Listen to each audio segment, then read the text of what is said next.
రైతుకు సాయం ఛానల్కు స్వాగతం అండి. ఈరోజు మనం కర్బూజా పంట గురించి మొత్తం నీట్గా ఎక్స్ప్లెయిన్ చేయడం జరుగుతుంది.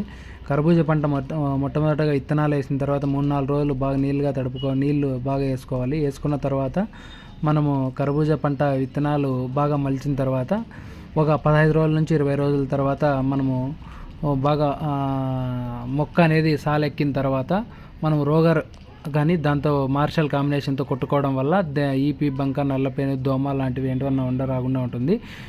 రోగరును మార్షల్ ఫస్ట్ స్ప్రేలు వాడుకోవాలి. తర్వాత వచ్చి ఏదైనా చీడపీడలు ఆశించకుండా అస్టిమాఫ్రైడ్ ప్లస్ దాంతోపాటు ఏదైనా ఒక చీడపీడల మందు మళ్ళీ ఫంగిసైడ్ ఒకటి కొట్టుకోవాలి. తర్వాత వచ్చి కార్బనిజం మ్యాంగో జబ్బు మరియు దాంతోపాటు ఒక ఇన్సెక్టిసైడ్ కలుపుకొని వాడుకోవాలి.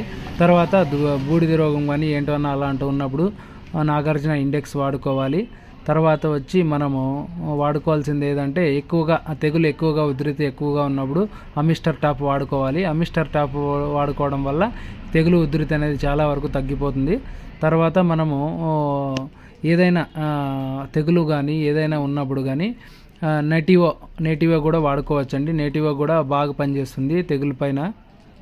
Please subscribe the channel.